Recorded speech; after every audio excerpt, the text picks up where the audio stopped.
Hello po mga kapatid. Magandang tanghali po sa inyo lahat mga kapatid at welcome sa aking channel, Brother Orgy po. Nandito na naman ako mga kapatid. Mag-share po ako sa inyo ng salita ng ating Diyos. Pero kagaya ng ating ginagawa palagi mga kapatid, mananalangin po muna tayo. Samahan niyo po ako, magsiyo po tayo. Yes Lord, aming Diyos na makapangyarihan sa lahat. Aming Diyos na lumikha ng langit at lupa at nagbigay buhay sa lahat ng may buhay sa daigdig. Lord, salamat po sa araw na to dahil sa iyong mga salita na aming mababasa, mapapakinggan at mapapag-aralan. Salamat po Lord sa pagkakataon na naman ay pinagkaloob mo sa amin lahat o God. Buksan mo po palagi ang aming mga puso't isipan sa tuwing kami mag-aaral, makikinig at magbabasa ng iyong mga salita upang ito'y lubusan naming maunawaan at maitatak sa kailaliman ng aming mga puso. Samahan mo po ako palagi Lord, turuan at gabayan upang puro salita mo lamang ang lumabas sa aking bibig. Salamat po aming Ama, salamat aming Panginoon sa Kristo, salamat Holy Spirit at inaangkin na po namin ang katagumpayan ng aming gawain ito.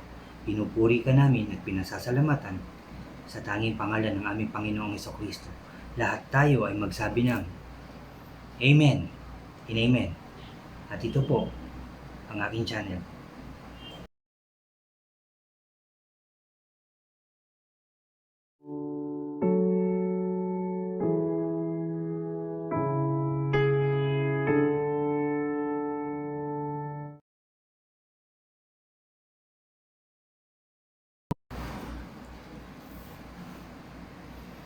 Hello po ulit mga kapatid. Ulitin ko lang, kayo po ay welcome sa aking channel. At dyan po sa mga bago po sa aking channel mga kapatid, huwag niyo pong kalimutan na mag-subscribe po kayo. Paki-like and share niyo po ang aking mga videos at paki-click na rin mga kapatid ang notification bell para lagi po kayong updated sa mga iba ko pang o sa mga bago ko pang i-upload. Salamat mga kapatid, salamat po. Kahapon mga kapatid natapos natin ang Leviticus na nasa chapter 27 ng kanyang last mga kapatid. At ngayon nandito po tayo sa Book of Numbers. Ang sabi dito, ang bilang sa Tagalog mga kapatid. Sabi po dito sa panimula ng mga bilang, ang aklat ng mga bilang ay kasaysayan ng mga Israelita sa panahon ng halos 40 taon. Ito ay mula ng lisanin nila ang bundok ng Sinai hanggang sa marating ang silangang hangganan ng lupain ipinangako ng Diyos.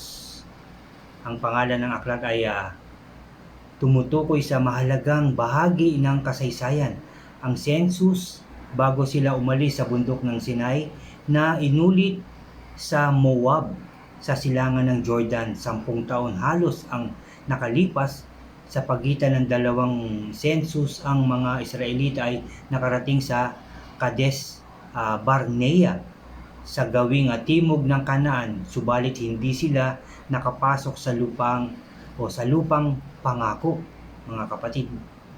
Pagkaraan ng maraming taon, nagpunta sila sa silangan ng Ilog Jordan. Dito nanirahan ang isang bahagi ng mga Israelita at ang natira naman ay naghanda sa pagtawid ng ilog patungo Kanaan.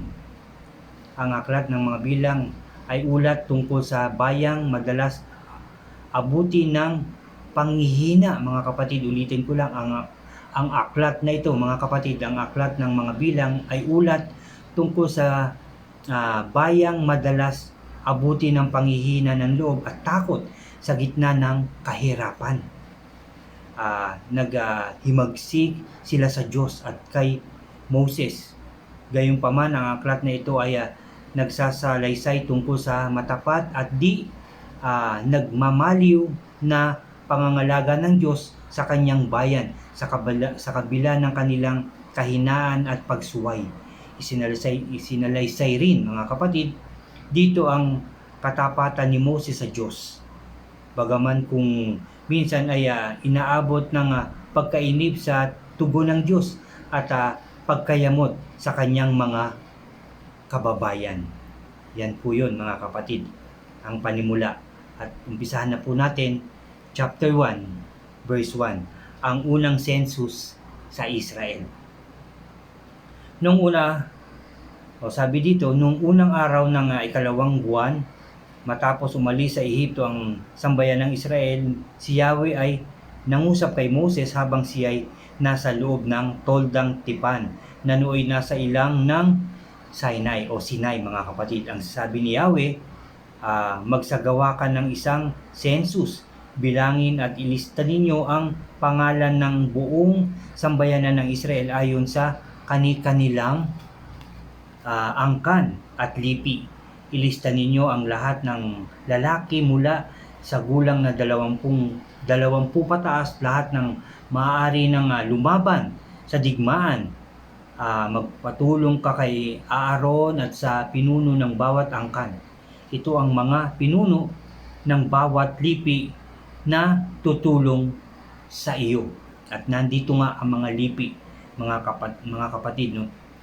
Lipi, pinuno, sabi dito, Ruben, Simeon, Juda, Isakar, Zebulun, Ephraim, Manases, Benjamin, Dan, Asher, Gad, at Neftali. Andyan ang mga lipi na yan, no? At binanggit din dito kung sino-sino ang mga pinuno ng bawat lipi. Ulitin ko lang ang bawat lipi, mga kapatid: Ruben, Simeon, Juda, Isakar, Zebulun, Ephraim, Manases, Benjamin, Dan, Asher, Gad, Neftali, mga kapatid. At sabi dito sa verse 17, ang mga taong nabanggit ay isinama ni na Moses at Aaron at sabi dito, at noong unang araw na ikalawang buwan, tinipon nila ang lahat ng Israelita. Itinala nila ang lahat ng lalaki mula sa gulang na 20 pataas ayon sa kani-kanilang lipi. Ginawa nila ito sa ilang ng Sinai ayon sa utos ni Yahweh. Ito ang kanilang naitala. No, yung bilang, yung dami ng bawat lipi, mga kapatid, binanggit din dito.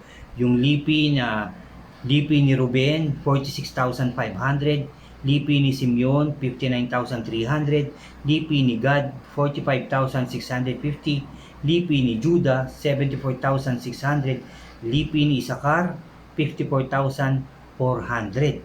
At lipi ni Zebulun, 57,400, lipi ni Ephraim, 40,500, lipi ni Manases, 32,200, lipi ni Benjamin, 35,400, lipi ni Dan, 62,700, lipi ni Asher, 41,500, at lipi ni Neftali, 53,400. Yan ang dami ng mga lipi simula sa 20 years old pataas, mga kapatid. At sabi dito sa verse 44, lahat ng lalaki sa Israel mula sa 20 taon pataas at maaaring isama sa hukbo upang makidigma, sabi dito, ay itinala nga ni na Moses at Aaron. Sila ay tinulungan ng 12 pinuno na mula sa bawat lipi ng Israel. Ang kabuuang bilang ay 550,000 ang lahat ng kabuuan ng lipi. Ulitin ko lang, mula sa 20 years old pataas, mga kapatid, yung pwede nang makidigma, tumulong sa kanila, no? Sa kanilang hukbo. At sabi sa verse 47, ang paghirang sa mga Levita. Ang mga Levita ay hindi kabilang sa census na ito, sapagkat ganito ang bilin ni Yahweh kay Moses, huwag mong isasama sa census ang Israel. Sabi dito, huwag mong isasama sa census ng Israel ang mga Levita. Sabi po yan ng ating Diyos. Sa kanila mo ibibigay ang tungkulin ng paglilingkod sa toldang tipan. Itatayo nila ang kanilang mga tolda sa paligid ng toldang tipan, no? Sila ang magiging pari dito, mga kapatid, ang mga Levita. At yun nga, sabi dito, itatayo nila ang kanilang mga tolda sa paligid ng toldang tipan. At sila ang bubuhat nito, pati ang mga kasangkapan nito.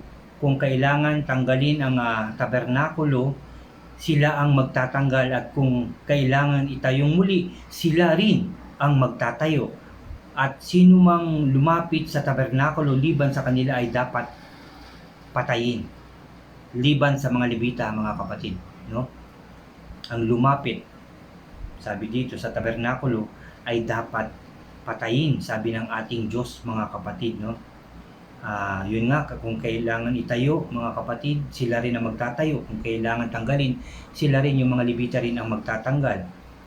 Sabi nga, sabi pa nga dito, sino mang lumapit sa tabernakulo, liban sa kanila ay dapat patayin.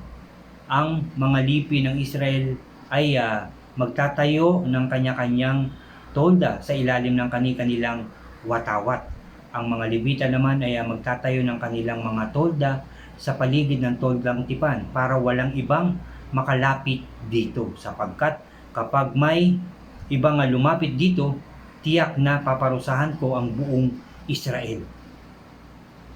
Ang mga Levita nga ang mga ngalaga sa toldang tipan, ang lahat ng mga utos na ito ni Yahweh ay sinunod ng mga Israelita.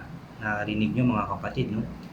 Kung sino man ang lalapit dun na hindi Levita ay dapat patayin, at sinabi ng ating Diyos, paparusahan ang lahat ng Israelita. Kung isa lang ang nagkamali, mga kapatid, lahat mapaparusahan. Yan ang sabi ng ating Diyos. At yan po ang katapusan ng chapter 1 ng Numbers o ng bilang na ating pinag-aralan, no? Dito narinig nyo, mga kapatid, sa aking binasa, at kung sinundan nyo rin ako sa pagbabasa nito, nakita nyo yung lipi nila, no? Simula 20 years old pataas. Ang bawat lipi, ulitin ko lang ang lipi, mga kapatid, no? Yung bawat angka ni Ruben, ni Simeon, Gad, Judah, Isakar, Zebulun, Ephraim, Manases, Benjamin, Dan, Asher, at Nephtali. At sinabi rin dito kung ilan sila, yung mga lalaking na pwede nang isabak sa labanan, yung pwede nang magtanggol sa kanilang hukbo, mga kapatid. Binanggit dito at sinabi nga na 600 plus sila, no, mga kapatid. Yung kabuuan ng lipi ng ito, 603,550,000, mga kapatid, yung kabuuan nila lahat, no? So ulitin ko lang, yan nga po ang katapusan ng chapter 1 ng bilang na ating binasa. No, makikita natin dito talagang inayos ng ating Diyos. Bilangin mo yung ilan, yung mga pwede nang lumaban, no? Tapos binigyan ng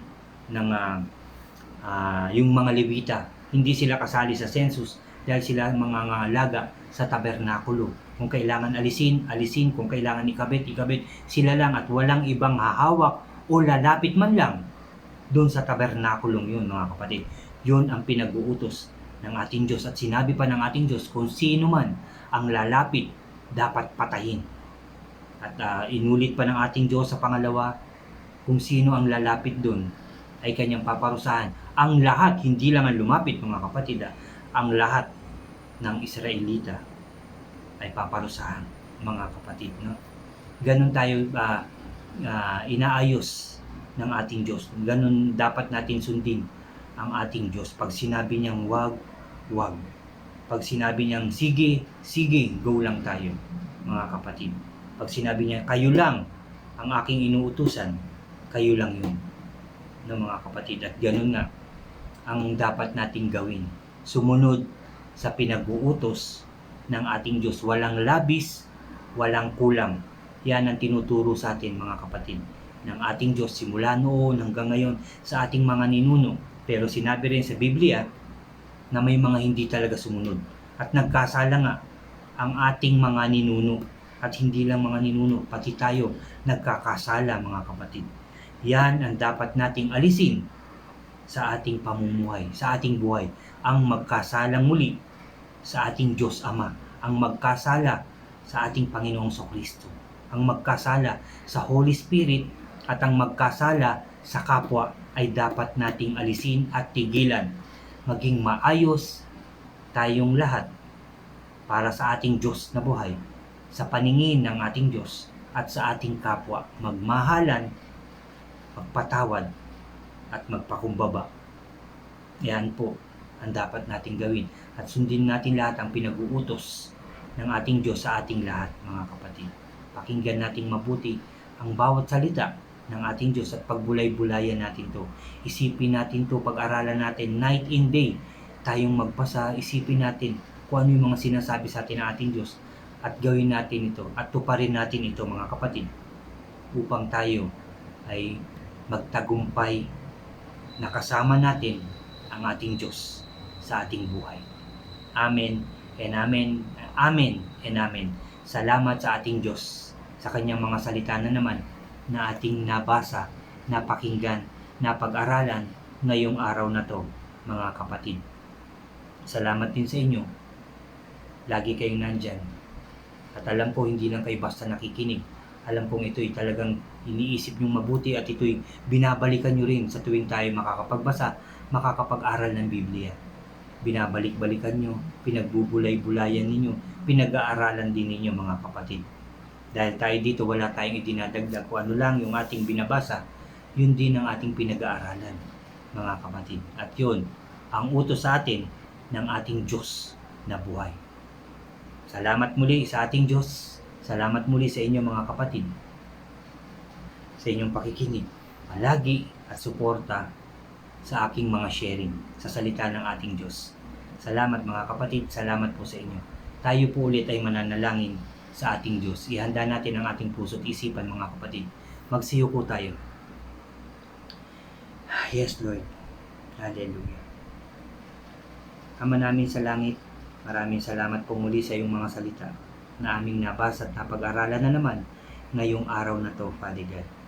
Salamat po, nasa bilang na po kami, nasa numbers po. Alam ko magpapatuloy to hanggang matapos muli, hanggang sa matapos namin magbasahin, pag-aralan ang iyong mga salita, O God, ay kami magsasama-sama at muli namin itong babasahin muli at hindi titigilan ang mag-aral, magbasa, at hindi lang basta pag-aralan at basahin, kundi tuparin ang iyong mga utos sa amin lahat. Thank you, Father God, sa iyong mga salita. Thank you, Jesus.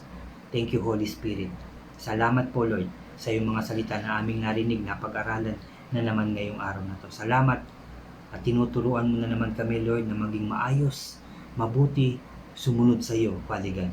Salamat po sa araw-araw, oras-oras na paalala mo na kami magbago, mag-ayos, sumunod, magmahalan, magpatawad, magpakumbaba, tumulong, O God, sa aming kapwa. Thank you, Father God. Thank you, Jesus. Thank you, Holy Spirit. At salamat din sa aking mga kapatid na handang makinig palagi ng iyong mga salita. Salamat palagi sa kanilang suporta, Lord, sa aking mga sharing na iyong mga salita. Salamat din, Father God, sa pag-ayos mo ng bawat bansa, ng bawat pamilya, ng bawat buhay, at ng buong daigdig. We claim it, Father God. I claim it. We receive it na magiging maayos na ang bawat bansa. Kasama ng Israel, Hong Kong, Japan, Amerika, lalo-lalo ng Pilipinas at ang lahat ng bansa sa daigdig, O God, ay muli mong aayusin. Pagbibigyan mo kami ng isang pagkakataon na maiayos namin ang aming buhay, na magbalik loob sa iyo, O God, na sumunod sa iyo, na tumulong sa aming kapwa at maglingkod sa iyo, O God. Thank you, Father God, sa pagkakataon na yan ay pinagkakalob mo sa amin lahat. At salamat sa pag-ayos mo ng bawat bansa. Wala nang mamamatay, wala nang magkakasakit, wala nang virus in Jesus' name, O God. In Jesus' name, wala na, Lord. Nilinis mo na ang bawat bansa, O God. Magiging ligtas na kami ulit sa aming paglabas. Magiging maayos, masaya, masagana, tagumpay na muli ang bawat buhay ng taong iyong ginawa, O God, in Jesus' name.